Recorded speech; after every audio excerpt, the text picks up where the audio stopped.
High friends, welcome to Saanvi's home cook. तुमच्यासाठी मी आज घेऊन आली आहे गुळाचा चहा। बऱ्याच वेळा गुळाचा चहा फुटतो। मी ज्या पद्धतीने तुम्हाला सांगणार आहे त्या पद्धतीने तुमचा चहा फुटणार नाही। अर्धा कप पाणी, 1 कप दूध, 1 चमचा चहा पावडर, 1 इलायची त्याचा पावडर करून घेतलेला आहे आणि थोडंसं सुंठ पावडर। आणि इथे मी 1 कपला 2 चमचे गूळ घेत आहे। सर्वात पहिले आपण गॅसवर पातेलं ठेवू, त्यात पाणी घालून घेऊ।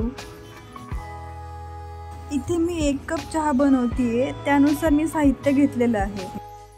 छान उकळी आल्यावर यामध्ये दूध घालू।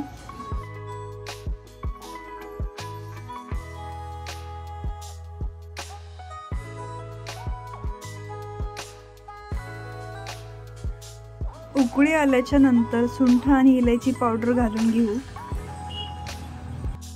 चहा बनवताना तो साखरेचा किंवा गुळाचा कोणताही असू द्या, त्यात तुम्ही जो मसाला टाकणार आहात तो मसाला तुम्ही उकळी आल्याच्या नंतर टाका आणि जेव्हा कपमध्ये ओतणार आहेत तेव्हा टाका, जेणेकरून त्याचा जो सेंट आहे तो आपल्या चहामध्ये व्यवस्थित येईल।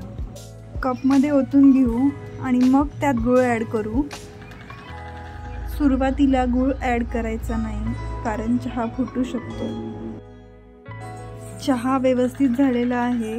तुम्हाला जर माझे व्हिडिओ आवडत असतील तर लाईक करा, शेअर करा आणि चॅनलला सबस्क्राईब करायला विसरू नका।